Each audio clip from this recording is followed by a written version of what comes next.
જય સ્વામિનારાયણ.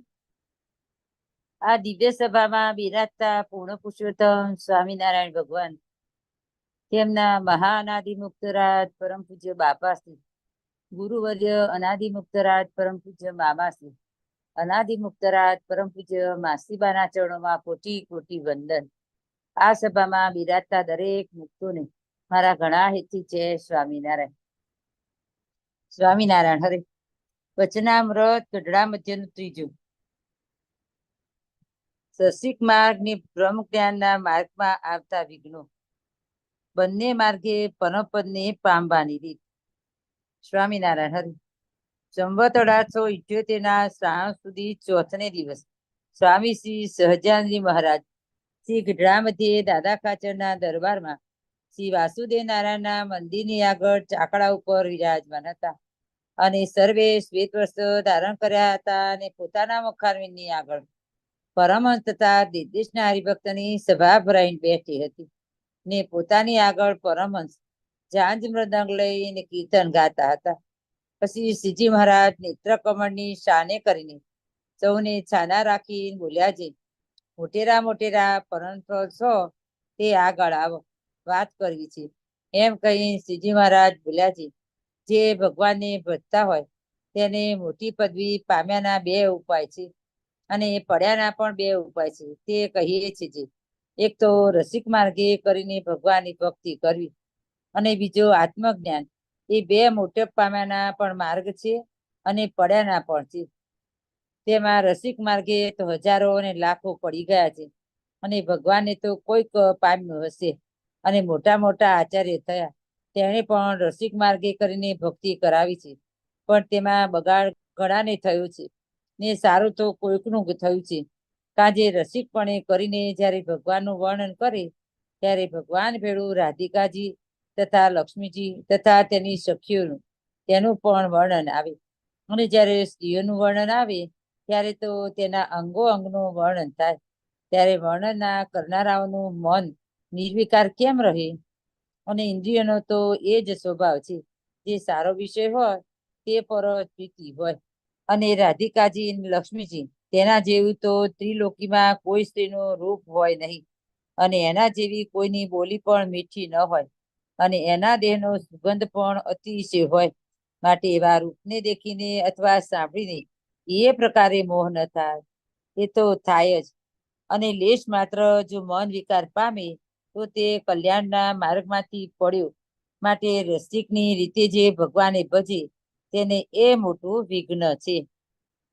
જય સ્વામિનારાયણ. પૂર્ણ પુરુષોત્તમ શ્રી સ્વામિનારાયણ ભગવાન સ્વતઃસિદ્ધ અનાદિ મહામુક્તરાજ બાપાશ્રી, અનાદિ મુક્તરાજ નારણમામા તથા લીલાવાસી તથા સર્વે સંતો હરિભક્તોના ચરણોમાં કોટાન કોટી વંદન. જય સ્વામિનારાયણ. સભામાં જોડાયેલા સર્વે મુક્તોને હેતપૂર્વક જય સ્વામિનારાયણ વંદન. વચનામૃતમાં શીખ છે કે બે માર્ગ છે, ચડવાના અને પડવાના. એ જ માર્ગે કરીને આગળ પણ વધાય અને એ જ માર્ગે કરીને પાછળ પણ પડાય. એમાં પહેલો છે રસિક માર્ગ. બહુધા આપણા સત્સંગમાં આપણે બધા જ રસિક માર્ગે વધારે ચડી ગયેલા દેખાશું. આપણને ખુદને ખ્યાલ નથી. વારંવાર આપણે લગભગ આ બાબત ઉપર વાત પણ કરીએ છીએ કે સત્સંગમાં આવીને રજો ગુણ વધે છે ને એટલો તો કદાચ બહાર નથી વધતો. એટલો બધો આપણી અંદર રજો ગુણ વધી જાય છે. તો આપણે સતત સાવધાન રહેવું જોઈએ. અહીંયા તો ખાલી રૂપનું વર્ણન હતું, પણ શબ્દ સ્પર્શ રૂપ રસ ને ગંધ આ બધી દ્રષ્ટિએ આપણે જોવાનું. ધારો કે ભગવાનના થાળ કરવાના, વિધિ ના કરવાની ના નથી, પણ આપણું મન ખાવામાં લોભાવવું ન જોઈએ. થાળમાં વિધની વેરાયટી હોય. થાળ કરતી વખતે આંશિક આપણા મનમાં એક સંકલ્પ, તો સંકલ્પે નહીં, ખાલી એક આમ સ્ફૂર્ણા થાય ને ખાવાની કે સારું છે એવો વિચાર થાય તો પણ એ થાળ ખરેખર પવિત્ર ન કહેવાય. વૈષ્ણવ સમાજમાં એમાં અમાન્યા એવું બોલ્યા અને આપણે થાળ કહીએ ને લોકો અમન્યા બોલે. અમન્યા એટલે મન વગર, કે મન એમાં આપણું ન જવું જોઈએ, આપણે ભોગવવા માટે મન. તો હવે કોઈ કંઈક વેરાયટી કરીને લાવે ને તરત આપણે રેસીપી પૂછીએ. રેસીપી પૂછવાની એ ના નથી, ભગવાન અર્થે કરવું હોય તો. પણ એ આપણને ખાવાની ઈચ્છા થશે, બનાવવાની ઈચ્છા થશે. પછી ધીમે ધીમે ધીમે આપણે એમાં ઊંડા ઉતરતા જઈ પછી પ્રસાદીના નામે મન છેતરી જાય. બાપાશ્રી કીધું ને કે પ્રસાદીમાં ગળ્યું ચીકણું હોય તો સારું. તો આપણે એમ કરતા કરતા ક્યારે રસિક માર્ગે ચડી જઈએ એની આપણને જ ખબર રહેતી નથી. ઝાઝા ભેગા થઈએ એટલે પછી તો ખબર ન રહે, કલાકોના કલાકો રેસીપીમાં ચાલે. પછી એકબીજા અખતરા કરીએ, નવી નવી વેરાયટી બનાવીએ. તો થાળ બનાવવા, ભગવાનના વાઘા બનાવવા, ભગવાનની કોઈ પણ સેવા કરવી ત્યારે મન ભગવાનમાં રે એવી રીતે કરવાનું છે. મન એ વસ્તુમાં જતું રહે એવું નથી કરવાનું. જ્યારે આપણે કેવું થાય તો કે આપણું મન તો એનામય થઈ જાય, પાછી ઇન્દ્રિયો એનામય થાય, પછી એનો ભોગ કરીએ આપણે, તો પછી તો ક્યાંય રહી જઈએ આપણે. પછી તો તમે આજ આ પ્રસાદીમાં બહુ સરસ હતું ને આજ આ સરસ હતું, કેવી રીતે બનાવવાનું. ભગવાનના વાઘાનું કાપડ હોય તો પછી આપણને ઈચ્છા થઈ જાય આ બહુ સરસ છે, આ હું મંગાવું, આવો દાગીનો મંગાવું, હું પહેરું. એવી નાની નાની આપણે ન પહેરીએ તો કેટલાય એવા હોય, મારા છોકરાને પહેરાવું, છોકરાને છોકરીને પહેરાવું.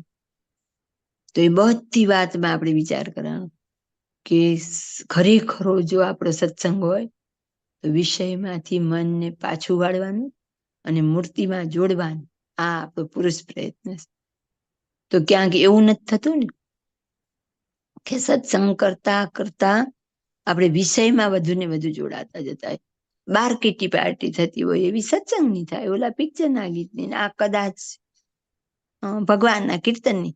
પણ એ કીર્તની હવે એવા રસિક હોય કે આપણા પગ ડોલવા માંડે. કીર્તનના તાલે તો મીરાબાઈએ પણ નાચતા હતા, મુક્તાનંદ સ્વામીએ તે ભગવાનને પ્રસન્ન કરવા નૃત્ય કરતા. પણ એ નૃત્ય અત્યારે આપણે કરીએ એમાં કઈ ફેર છે એ આપણે જોવાનું આપણી અંદર, કે એમનો જે ભાવ હતો અને આપણો જે ભાવ છે એમાં કઈ ફેર છે. આપણને મૂર્તિ ક્યાંય દૂર દૂર ઊંધીએ યાદે આવે છે વખતે આપણે તો આપણી મસ્તીમાં જરાક જોરથી સારી તબલા ને ખંજરી ને બધું વાગીને ધૂન વાગતી હોય ને તો આપણને આપણી અંદર એક એનો જુસ્સો ચડી જાય ને. એ જુસ્સો ઉન્માદ જેવો હોય.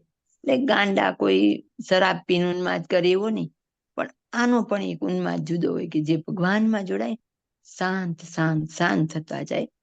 અને જે નથી જોડાવાતું એની અંદર ઉન્માદ આવતો જાય. આપણી અંદર ઉતરીને આપણે જ ચેક કરવાનું હોય કે હું જે રસ્તે ચાલુ છું એ રસ્તામાં કેટલી જગ્યાએ સાવધાન રહેવાનું છે, કેટલી જગ્યાએ ભય સ્થાન છે. એ ભય સ્થાનને નજરમાં રાખી અને આપણે ચાલવાનું. તો અહીં પહેલો જ કહી દીધું કે રસિક માર્ગ છે એ ચડવા અને પડવા બંનેમાં છે. તો ભગવાનને જ એકલા પ્રસન્ન કરવા માટે બધું થાય. એ જ રસિક માર્ગ આપણા માટે ભગવાનને પ્રસન્ન કરવાનું શ્રેષ્ઠ સાધન છે. પણ સાથે સાથે આપણું પણ થાય તો એ જ રસિક માર્ગ પતનનું કારણ પણ છે. જય સ્વામિનારાયણ. અને બ્રહ્મ જ્ઞાનમાં તો આવી રીતે અવળું સમજાય છે કે જે બ્રહ્મ છે તે જ પ્રકૃતિ પુરુષ રૂપે થાય છે. પછી તે જ બ્રહ્મા વિષ્ણુ શિવ રૂપે થાય છે ને પછી તે જ બ્રહ્મ સ્થાવર જંગમ રૂપે થાય છે. અને તે સ્થાવર જંગમ રૂપ જે આકાર તેને વિશે રહ્યા જે જીવ તે રૂપે પણ બ્રહ્મ થાય છે.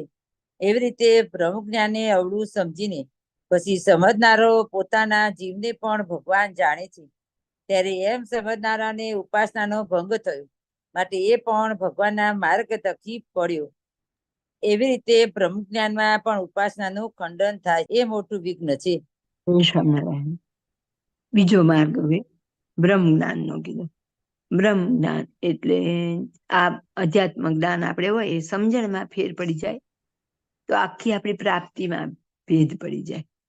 તો અહીં શું ભેદ કીધો તો કે જે રામ હતા એ જ કૃષ્ણ રૂપે થયા અને એ સ્વામિનારાયણ ભગવાન રૂપે. અહીં કહેવાનો અર્થ એવો છે કે બ્રહ્મ હતું તે જ પછી બ્રહ્મા વિષ્ણુ શિવ રૂપે થયા, પ્રકૃતિ પુરુષ રૂપે થયા. પણ ખરેખર એવું નથી. એમ મહારાજનું બ્રહ્મ એટલે તેજ. બે મહારાજની મૂર્તિને પણ બ્રહ્મ કહેવાય અને તેજને પણ બ્રહ્મ કહેવાય. તેજનો કિંચિત પ્રકાશ ખાલી પ્રવેશ કરે છે મૂળ અક્ષરમાં. સમગ્ર પ્રકાશ એટલે કે જે મહારાજની મૂર્તિ તેજ હતું કે મહારાજ હતા એ જ રામ રૂપે ને એ જ કૃષ્ણ રૂપે નથી. હજી આપણા સત્સંગમાં કેટલા એમ બોલે કે રામ શ્યામ ને ઘનશ્યામ એક જ છે. તો કેટલા એમ કે રામ અવતાર હતા એ જ કૃષ્ણ રૂપે આવ્યા ને એ જ પછી સ્વામિનારાયણ રૂપે આવ્યા. તો ખરેખર એવું નથી. એટલે મહારાજ અહીંયા આગળ આપણને એમ કે છે કે બ્રહ્મા વિષ્ણુ શિવ રૂપે થાય ને તે જ સ્થાવર જંગમ રૂપે થાય. અને તો કે જીવ રૂપે પણ બ્રહ્મ થાય. એટલે પછી તો ઘણામાં એવું છે કે પોતાનો આત્મા છે એ પણ પરમાત્મા છે, કારણ કે એનો જ એક અંશ છે. તો કે એને દુઃખી નહીં કરવાનું, એ દુઃખી કરીએ તો ભગવાન દુઃખી થાય. જેમ કે આપણે એમ કહી શકીએ ઠાકોર જમાડવા, એટલે એ તો એક આપણે ખાલી ભાવના કરીએ છીએ, પણ ખરેખર આપણામાં રહીને ભગવાન જમે છે. એવી ભાવના કરતા કરતા આપણે એવું મનન કરતા કરતા એવા થવાય, એટલા માટે આપણે એ ભાવના કરવાની, પણ એ વાત થઈ નથી ગયા. તો એમ અહીંયા એમ કે જે હતા એક બ્રહ્મ, એ જ પ્રકૃતિ પુરુષ રૂપે થયું, એ બ્રહ્મા રૂપે, વિષ્ણુ રૂપે, સ્થાવર જંગમ સૃષ્ટિ રૂપે. પછી એમ થઈ જાય પોતા રૂપે, તો કે હું ભગવાન જ છું ને, તો કે આ મારી એલા ભગવાનને જમાડવા જોઈએ. આવું તો આપણામાં કેટલાય દલીલ કરે, એમ કે હું ક્યાં જમું છું, અહીં રહેલો ભગવાન જમે. પાછા આપણે એવું કહી, અને એવું કહીને આપણે આપણી જ જાતને છેતરીએ. બીજાને શું નુકસાન એમાં? પણ હું એવું કરું એટલે નુકસાન કોને? તો કે મારા જ આત્માને, મારા આત્માની ઉત્ક્રાંતિમાં એટલું વિઘ્ન આવે છે, એટલું મોડું થશે મને જે પ્રાપ્તિ થવાની છે એમાં. તો શું થશે? એમાંથી આપણે પડશું. અને ધીમે ધીમે બાપા શ્રી જેતલપુરના ત્રીજાના રહસ્યાર્થમાં કીધું, પોતાના દેહને જો બ્રહ્મ માનવા માને, અને પછી તો ધ્યાન કરવાની જગ્યાએ પોતાના દેહનું થાય, તો કે તો ચાંડાળ ને નાસ્તિક ને એવો છે. એવું તો કોઈ દિવસ થાય જ નહીં. આ દેહ તો માઇક પંચ વિષયનો પંચભૂતનો બનેલો છે. એટલે ધીમે ધીમે બ્રહ્મ જ્ઞાન આવી જાય ને, પછી એમ થઈ જાય તો પછી આમાં આ રહેલો આત્મા એ પણ ભગવાનનો અંશ જ છે ને, તો એને ભગવાન માનવામાં શું વાંધો? અને એ બધું કરાવે આપણી અંદર રહેલા પંચ વિષય, આપણને છેતરીને પંચ વિષય ભોગવવા હોય. એટલે એમ કહીએ મહારાજને એટલી ખીચડી થોડી જમાડાય, આપણે જમીએ તો મહારાજ જમીશ, તો આપણે વિધની વસ્તુ બનાવવી જોઈએ ને, જમવી જોઈએ ને. એમ કરીને આપણો રસાસ્વાદ આપણને છેતરી જાય. ભગવાન માટે બધું જ કરવાનું છે, એની એ ના નથી. અને અહીંયા આપણને એમ કીધું કે તો રામ શ્યામ ઘનશ્યામ કે કોઈ પણ સ્થાવર જંગમ સૃષ્ટિ રૂપે બધે એક જ ભગવાન હતા, ઈ થયા? તો કે ના, એમ નથી થયા. આગળ સમજાવશે કે કિંચિત પ્રવેશ થતો ગયો ને આગળ આગળ સૃષ્ટિ ઉત્પન્ન થતી ગઈ, પણ ભગવાન તો જે છે એ છે જ.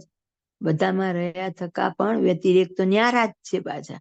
એ આગળ આવશે. જય સ્વામિનારાયણ. જે સમજીને સર્વના કારણ અને સર્વના સ્વામી એવા જે ભગવાન, તેનું જ ખંડન થયું. માટે એમ સમજનારો પણ કલ્યાણના માર્ગથી પડ્યો જાણવું. અને એ બે માર્ગ છે તે કલ્યાણના છે, અને બેમાં વિઘ્ન પણ અતિ મોટા છે. માટે જે કલ્યાણને ઈચ્છતો હોય તેને કેમ કરવું, એ પ્રશ્ન છે, તેનો ઉત્તર કરો. પછી સર્વ પરમહંસ વિચારી રહ્યા, પણ કોઈથી ઉત્તર ન થયો. પછી શ્રીજી મહારાજ બોલ્યા છે, એનો ઉત્તર તો એ છે જેમ પોતાની માતા હોય, અથવા બેન હોય, અથવા દીકરી હોય, તે ઘણી રૂપવાન હોય તો પણ તેને દેખીને મનને વિશે વિકાર થતો નથી.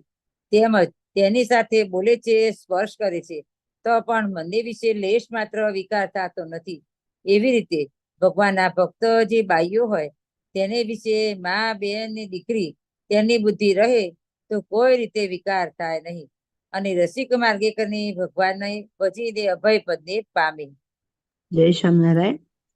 રસિક માર્ગે ઘણા બધા એવું બને, રાધા બને, કૃષ્ણ બને, પછી બધી રાસલીલા કરે, એમ કરતા કરતા પતન થાય. પણ અહીં શું કીધું કે જેવો આપણે મા બેન દીકરી વિશે જેવો આપણો વિચાર રહેશે, એવો રસિક માર્ગે ભગવાનના ભક્તમાં પણ રહે તો સારું, તો વાંધો ન આવે. પણ એ બહુ અશક્ય નહોતું. એટલે મહારાજે શિક્ષાપત્રીમાં પણ લખ્યું કે સ્ત્રીઓ સાથે એકાંતમાં રહેવું, પોતાની દીકરી સાથે પણ એકાંતમાં રહેવું નહીં, અને બાઈઓ ભાઈઓની સત્સંગમાં મર્યાદા બાંધી દીધી. મહારાજ એટલે એવું કીધું કે આપણે એક ફેમિલી મેમ્બર હોઈએ, પતિ પત્ની હોય, તો પણ મંદિરમાં આવ્યા પછી સ્પર્શ કરવો નહીં, બહાર નીકળ્યા પછી પોતપોતાની રીતે વર્તવું. તો આ બધો વિવેક, આ બધી જે મર્યાદાઓ એ શેના માટે બાંધી? તો આના માટે જ બાંધી કે આગળ જતા પતન ન. રસિક માર્ગે તો પછી કેવું થાય કે આ જે આગળ બ્રહ્મ માર્ગ હતો, તો કે આમાં પણ ભગવાન છે, આમાં પણ ભગવાન છે, આમાં પણ ભગવાન. પછી મન આપણું વ્યભિચારને પામતું જાય ને, એટલે એમ થાય કે બેન કે પત્ની કે ભાઈ કે બાપ, તો કે અંતે તો બધામાં એક ભગવાન જ રહેલા છે. દેહ ભલે ને જુદા જુદા હોય, બધામાં ભગવાન જ છે ને, એટલે આવા કોઈ સંબંધ નથી, આવું કઈ હોય નહીં. એમ કરતા કરતા ક્યારે પતનને પામી જઈએ એ આપણને ખબર પડે નહીં. શાસ્ત્રોએ બાંધેલી જે મર્યાદાઓ હોય છે એ બધી જરૂરી હોય એટલે જ હોય. અને એટલે મહારાજે શિક્ષાપત્રીમાં એવા આપણા નિયમ બાંધી દીધા. અને આપણે મંદિરે જઈએ આજે પણ આપણે એ રીતથી વર્તીએ. એટલે હવે પછી આપણા મન કેવા થઈ જાય તો કે ક્યાંય કોઈ ઓલા બ્રાહ્મણ હોય ને લગ્નની વિધિની બધું ચાલતું હોય અને એમાં આપણને ચાંદલા કરે ને તોય આપણને સંશય થશે. કેમ તો કે મહારાજે આપણને શિક્ષાપત્રીમાં ચેતવી અને એવી સત્સંગમાં પ્રથા જ પાડી દીધી કે બાઈઓ સૌ સૌની મર્યાદામાં રહીને ભજન કરે. તો આ રસિક માર્ગમાં પછી એવી મર્યાદા રહેતી નથી. અને બ્રહ્મ જ્ઞાની કીધું ને એમ તો કે બધામાં બ્રહ્મની ભાવના થવા માંડે. તો પછી માં, બેન, દીકરી, વહુ એવા ભેદ પાડવાની પછી કઈ જરૂર જ નથી એમ. તો બધામાં એક જ બ્રહ્મ રહેલો છે, બધા એક બ્રહ્મમાંથી બનેલા છે. તો પછી ભેદ શા માટે? તો એ બધું છેતરનાર પાછું આપણું મન. તો કે એવા આપણે ખોટી સમજણ અંદર ઘૂસી જાય તો પછી સાચા રસ્તે આવતા વાર લાગે. એટલે અહીંયા કીધું કે રસિક માર્ગ ને બ્રહ્મ માર્ગ બેયમાં વિઘ્ન છે. જય સ્વામિનારાયણ. અને જ્યારે એમ ન સમજે અને કોઈ મોટા ભગવાનના ભક્ત બાઈઓ હોય તેને દેખીને અવળું સમજે ત્યારે એને મોટો દોષ લાગે. અને જે અન્ય સ્ત્રીને દેખવે કરીને દોષ લાગ્યો હોય તે તો ભગવાનના ભક્તોને દર્શને કરીને ટળે છે. અને ભગવાનના ભક્તને જોઈને જે દોષ લાગ્યો હોય તેને ટાળ્યાનો ઉપાય શાસ્ત્રમાં કહ્યો જ નથી. તેમજ ભગવાનનો ભક્ત જે પુરુષ હોય તેને દેખીને જે સ્ત્રી અવળું સમજે એને પણ એ પાપ થકી કોઈ કાળે છૂટાય નહીં. ત્યાં શ્લોક છે, અન્ય ક્ષેત્રે ઉત્તમ પાપમ તીર્થ ક્ષેત્રે વિનશ્યતિ, તીર્થ ક્ષેત્રે ઉત્તમ પાપમ વ્રજલેપો ભવિષ્યતિ. એ શ્લોકનો અર્થ એ છે જે બીજે ઠેકાણે પાપ કર્યું હોય તે તો ભગવાન કે ભગવાનના ભક્ત પાસે ગયે છૂટે. અને ભગવાનના ભક્ત પાસે જઈ જે પાપ કરે તે તો તીર્થક્ષેત્રનું પાપ છે, તે વજીલેપ થાય છે. માટે જેને રસિક માર્ગે કરીને ભગવાનને ભજવા હોય તેને તો જે રીતે અમે વાત કરી તેવી રીતે નિર્દોષ બુદ્ધિ રાખવી. જય સ્વામિનારાયણ. મહારાજ આપણને ફરી ફરી એ જ વાત સમજાવે છે કે ભગવાનના ભક્તને જોઈને કોઈ જો અવળો દોષ સમજે, આપણે અવળું વિચારીએ તો દોષ લાગે. તો કે સામાન્ય કોઈ હોય એને જોઈને દોષ લાગે ને એના કરતા ભગવાનના ભક્તને વિશે જયારે એવો વિચાર આવે ત્યારે વિશેષ દોષ લાગે. મહારાજે આગળ પાછું જે પહેલા જ વચનામૃતમાં કીધી હતી એ વાત રિપીટ કરી કે અન્ય ક્ષેત્રે કૃતમ પાપમ તે ક્ષેત્રે વિનશ્યતિ. તો કે બહાર જેને દોષ થાય છે ને એને એટલું બધું પાપ નથી લાગતું, પણ જે અંદર આવી સત્સંગમાં આવી પછી મહારાજે કીધું ને કે કુવાસના બાંધે છે ત્યારે કે અમને પૂછવા પણ ન રહેશો ને એને જાકારો દઈ દેજો. એટલે મહારાજ કે ભગવાનના ભક્તને વિશે ક્યારે આપણને એવો અવળો ભાવ આવે નહીં, એનું સતત સાવધાની રાખવી. અને એક જ વાત છે કે રસિક માર્ગે ભજવામાં 100% જોખમ રહેલું છે. એટલે મહારાજે ને મુક્તોએ બાંધેલી આપણી મર્યાદા પ્રણાલી એવી રીતે રહી અને ભગવાન ભજીએ. આપણને એવું હોય છે કે આપણે કંઈ કપડાં કે એવું પહેર્યું તો એમાં બીજાને શું વાંધો હશે. તો આપણને શાસ્ત્રની મર્યાદા એ પણ ખબર છે કે આપણા થકી કોઈની અંદર વિકાર ઉત્પન્ન થયો તો એના પહેલા જવાબદાર આપણે છીએ. એટલે એના પાપના ભાગીદાર આપણે છીએ. આમ તો કારણ કે પાપ ઉત્પન્ન કરવાનું કારણ આપણે બન્યા છીએ. અને આપણે જોયું હતું કે મહારાજ મળે આપણને અત્યારે એમ છે સત્સંગમાં આવે ને તો પછી આ લખ 84 નો આવે ને સીધા મહારાજ મળી જાય ને બાપા મળી જાય. પણ મહારાજનો જ ખુદનો પાડો હતો. હવે એને તો મહારાજની પ્રત્યક્ષ સેવા કરેલી. અને જે સમયમાં હજી બહુ કોઈ સ્વામિનારાયણ ભગવાન જેવું માનવા તૈયાર ન હોય ત્યારે એ વ્યક્તિ સેવા કરતી હોય તો એ કઈ હાવ જેવી તેવી તો ન હોય, થોડોક તો મહિમા હશે ને. તો પણ એ પાડાની સભામાં એક બેન રૂપાળા આવે છે, એની ઉપર એની દ્રષ્ટિ પડે છે અને એના મનમાં સંકલ્પ ઉઠે છે. એ પાડાનો દેહ છૂટી જાય છે અને માણકીનો વછેરો થઈને આવવું પડે. તો એને સત્સંગમાં કુવાસના બાંધી. આને આપણે આ દ્રષ્ટાંત વગર જો સમજાવશું તો એમને એમ બોલી જશું આપણે, તો આપણને ખબર નહીં પડે. પણ જયારે આપણે આવું વિચારશું ત્યારે આપણને ખબર પડશે કે આપણા વાણી વર્તનથી જો કોઈનું અહિત થાય તો એમાં આપણે પણ ભાગીદાર છીએ. હવે અત્યારે આપણે ઠાકર થાળી કહીએ છીએ, રાસ ગરબાના આયોજન કહીએ છીએ, પછી આપણે ઓલા કેટલી જાતના ઓલા સ્ટેપ લઈએ છીએ, કેવા કેવા કપડાં પહેરીએ છીએ, પછી બધા ફોટા બધી મુકાય, પછી બધા આખો સત્સંગ સમાજ 12મા સમાજ એને જોયા કરી, એને લઈને કોઈને વિકાર ઉત્પન્ન થયો તો એના જવાબદાર કોણ? એન કેન કોકની અંદર વિકાર ઉત્પન્ન કરનારા પણ આપણે જ છીએ. આપણું વાણી વર્તન એવું છે. એટલે તો ત્યારે આપણે વિચાર નથી કરતા કે આ બધા રસિક માર્ગ આવી રીતે પતનનું કારણ બને. બધા આપણે આમાં જેટલા જોડાયેલા છે એટલા આપણે અહીંયા હાથ મૂકીને બોલીએ કે શું ભગવાનને પ્રસન્ન કરવા ગવાય. કેવા કપડા, કેવા સ્ટેપ, કેવા ઉન્માદ વાળા કીર્તનો વાગતા હોય કીર્તન ભલે લીટી કીર્તન ની, પણ એ કીર્તન નું અંદર કઈ એમ રે એ વિચાર કરવો પડે કે અંદર કીર્તનની પાછળ છુપાયેલો ભાવ, એ ભાવને આપણા જીવનમાં આત્મસાત કરીને ગાવાનું. તો આપણે તો ઉન્માદ વાળા વાતાવરણમાં જતા રહ્યા હોય, એ ભાવ ક્યાંથી કેળવાય? એવું કઈ જ વિચાર્યા વગર બસ લોલે લોલ આપણે જવા દઈ. જે બહુ રસિયા હશે ને એને તો એવું ચિંતન કરવાનો કોઈ દિવસ વિચારી નહીં આવતો કે આનાથી મારા ઇન્દ્રિયો અંતકરણ શાંત પડ્યા કે એની અંદર ઉદ્વેગ વધ્યો. ખાલી આપણે જેને નજરે જોયું હોય ને એને 2 દિવસથી પૂજામાં ધ્યાનમાં એ દેખાય, તો જે ખુદ રમ્યા હોય એની શું દશા થાય? એને બીજે દી હાલતા હશે ત્યારે પગ એના થઈ કરતા હશે. એને ખુદને નહીં ખબર હોય કે એ જે ઓલી કડી ગવાણી હોય ને એ ઢાળમાં, એ ઢાળ અંદર ગુંજતો હોય. જો આપણે શાંત ટ્યુનિંગ વાળી જો ધૂન સાંભળી હશે તો આપણું મન અંદરથી શાંત પડશે અને અંદર એવું શાંત ચિત્તે હાલતી હશે. પણ ઓલી ઉન્માદ વાળી સાંભળી હોય તો પછી ઘૂમતું હશે.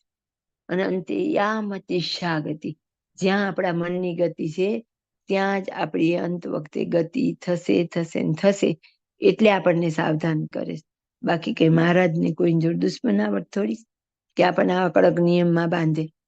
પણ એનો આગળ પાછળ કેટલોય અનુસંધાન હોય ને એનું કેટલોય વિચાર માંગી લે ત્યારે આવા નિયમ બનાવેલા. આપણે બધા જૈમિની ઋષિ વિશે જાણીએ જ છીએ કે લખતા અટકી ગયા અને પછી એને તો વળી મોટાની કૃપા હોય એટલે એને તો સાંજે વ્યાસજીએ પરચો બતાવી દીધો અને માર્ગેથી વાળ્યા. પણ જેને આવી રીતે આ રસ્તા પસંદ કરેલા છે અંતે બધા પતનના માર્ગે ગયા છે. તો આપણે બધા એવું જીવન જીવવું જોઈએ કે આપણા વાણી વર્તનથી કોઈની ઉપર અવળી અસર ન પડવી જોઈએ. મહારાજે તો શું છેલ્લા 25માં કહી દીધું તો કે સ્ત્રીઓ નીચું જોઈ વિવેક સહિત વર્તે એ ગમે. એક નાની વાત કેટલી વણી લીધી કે મહારાજને આવી રીતે રહીએ એ ગમે. વૃત્તિ તો વસ્તુ કેવી છે? આપણે આ પેલા એકવાર ઓલું ઝાંપડીનું દ્રષ્ટાંત લીધું કે ખાલની બહાર કોઈ વાંસળી વગાડી અને એની અંદર એ વખતે એવો યુગ પ્રવર્તતો હશે અને સીધી એના ચિત્તને ચોંટી ગઈ અને બીજી વાર એને ઝાંપડીનો અવતાર આવ્યો. હવે આપણે જાણી જોઈને આ બધું કરીએ, આપણા મનને પાછું ન વાળીએ તો આપણું ગતિ શું એનો એકવાર આપણે વિચાર કરવો. જય સ્વામી. હવે જે બ્રહ્મ જ્ઞાનનો માર્ગ છે એમાં તો એમ સમજવું છે જે બ્રહ્મ છે તે તો નિર્વિકાર છે અને નિરંજન છે, માટે વિકારને પામે નહીં, એના અંશ પણ થાય નહીં. અને બ્રહ્મને જે સર્વરૂપે કહે છે તેનું તો એમ છે જે એ બ્રહ્મ જે તે પ્રકૃતિ પુરુષ આદિ સર્વનું કારણ છે, આધાર છે. માટે જે કારણ અને આધાર હોય તે કાર્ય થકી પૃથક હોય નહીં.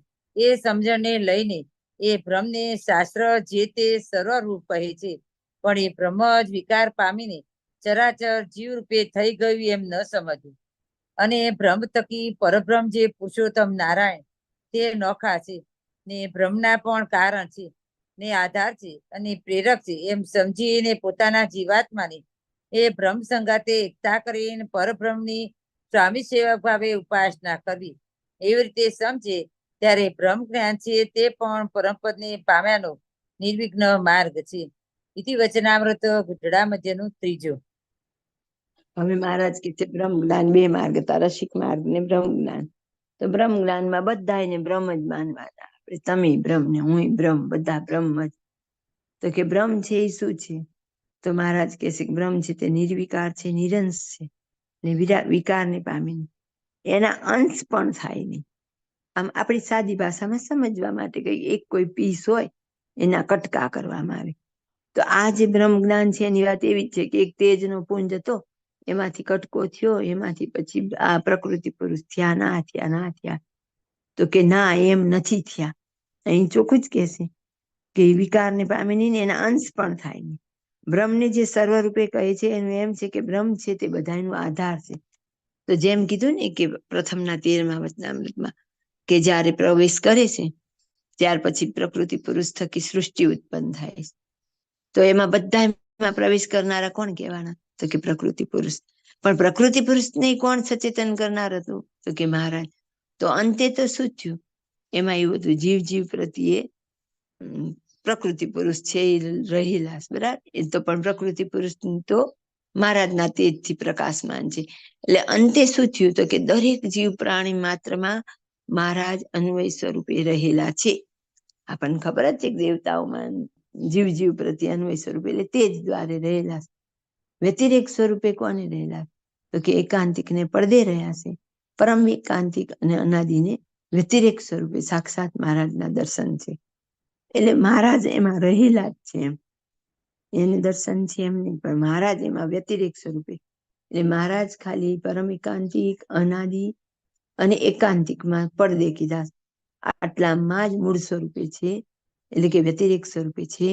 બાકી મૂળ અક્ષરથી લઈ નીચેની તમામ પદવીને આપણે જીવ પ્રાણી માત્ર આપણે બધા જે સિદ્ધ દશાન પામી ગયા એની વાત નથી. આપણે જે સાધક છીએ એની વાત છે કે આપણે બધા જ છીએ એની અંદર પ્રકાશને કરનાર કોણ છે. એટલે આપણી દ્રષ્ટિએ જોઈએ, આમ સમજવાની દ્રષ્ટિએ, તો કે જ્યારે કોઈનું મૃત્યુ થાય તો શું કહીએ? આ મરી ગયા. તો શું જતું રહ્યું? એના હાથ, પગ, આંખ, નાક, કાન, કિડની બધું હોય. પણ કોઈ એક અંદર ચેતના હતી ની ચેતના નીકળી ગઈ. તો એ ચેતનાની અંદર તે મહારાજ, એટલે આમ પ્રકૃતિ પુરુષ થકી વાયા તો કે મહારાજ અંદર જીવ પ્રાણી માત્ર પ્રત્યે રહેલા જ છે. એટલે અહીંયા કહે છે કે બ્રહ્મ એટલે તેજ. તો કે સર્વરૂપેનો મતલબ શું છે? તો કે બધાની અંદર વ્યાપીને રહ્યું છે એટલે સર્વરૂપે કીધું છે. પણ આ બધું જ બ્રહ્મ થઈ ગયું છે કે તેજ થઈ ગયું એમ નહીં. અહીંયા સમજણનો એક સહેજ જ ભેદ છે, પણ એને કરીને ઉપાસનામાં બહુ જ મોટો ભેદ થઈ જાય. એટલે કે જનરલી બૌદ્ધ સમાજ એમ બોલે, એમાં શું ભગવાન તો બધા એક જ છે ને? તો કે ના, એક નથી. એમનો પ્રકાશ, એમનું કિરણ અને મહારાજનું બે વચ્ચે બહુ ફેર છે. અને પ્રાપ્તિમાં પણ બહુ જ મોટો ફેર છે. એટલે રામ ને કૃષ્ણ અને સ્વામિનારાયણ એમ જે એક કહેનારા છે, કોઈ કાળે શક્ય નથી. એ બધી જ ભૂમિકાઓમાં મહારાજ અન્વય સ્વરૂપે તેજ દ્વારે પ્રવેશ કરીને રહેલા છે. એટલે કે છે એવી સમજણને લઈને બ્રહ્મને શાસ્ત્ર સર્વરૂપ કહે, એટલે કે બધાની અંદર રહેલા છે એટલે સર્વરૂપ. પણ એ સર્વરૂપે જ મહારાજનું તેજ થયું છે એમ નથી. એટલે હવે આપણને એમ કીધું બ્રહ્મ થકી પરબ્રહ્મ જે પુરુષોત્તમ નારાયણ તે નોખા છે. એટલે અહીંયા બ્રહ્મ મહારાજના તેજ ને કીધું તો કે મહારાજના તેજ કરતા મહારાજની મૂર્તિ જુદી છે. અને એટલે આપણને મહારાજે વચનામૃતમાં કીધું કે તેજ જોઈને ત્યાં અટકી જવું નહીં.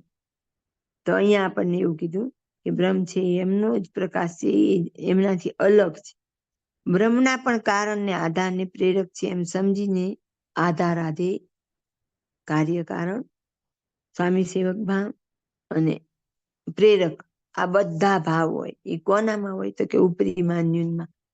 મહારાજ અને તેજ અલગ છે, એટલે એમની વિશે આ બધા જ ભાવ છે. પ્રથમના 21મા વચનામૃતમાં પણ આ વાત સમજાવેલી છે કે એમના વચ્ચે આ બધા ભાવ રહેલા જ છે. એટલે બ્રહ્મ અને મૂર્તિ બે એક નથી. ટૂંકમાં કહેવાનો મતલબ એવું છે કે તેજ ઈજ મહારાજ છે એમ માની લટકવાનું નથી. તો પરમ એકાંતિકની ગતિ થાય.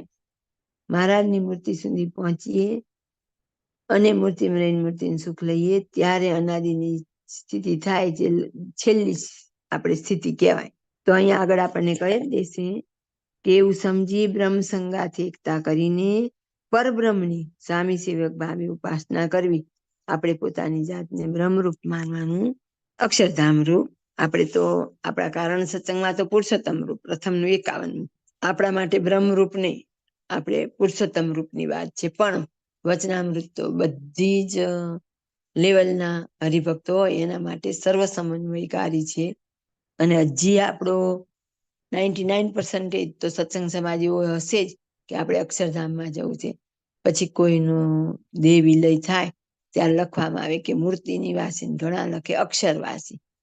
તો આ પણ બહુ મોટો ભેદ છે. આ નાની નાની સમજણની વાત. મૂર્તિ નિવાસી એટલે મૂર્તિમાં પ્રવેશ. અને મહારાજે એવું કીધું કે સાધન તો એક જ છે, પણ સમજણના ભેદે કરીને આપણી પ્રાપ્તિમાં ભેદ પડી ગયો. તો જેને જેવા ગુરુ મળ્યા હોય જેવું જ્ઞાન સમજ્યા હોય એવું થાય તો કે એ પાછા એમાંથી ક્યારેય ઝટ બહાર નીકળી શકતા નથી. એટલે આપણને મહારાજે કહી દીધું કે આપણે બ્રહ્મ સંગાથે, પણ આપણી દ્રષ્ટિએ જોઈએ તો મૂર્તિરૂપ એ થઈ અને સ્વામી સેવક ભાવે ઉપાસના કરવી. આવી રીતે સમજે ત્યારે બ્રહ્મ જ્ઞાન છે તે પણ પરમ પદને પામ્યાનો નિર્વિઘ્ન માર્ગ છે. સાવ સહેલું કરી દીધું. ભાઈ બધેથી જુદું જુદું જ્ઞાન હોય તો એને સમજી અને સ્વામી સેવક ભાવે ઉપાસના કરવી. મહારાજ સ્વામી અને હું સેવક. જય સ્વામિનારાયણ.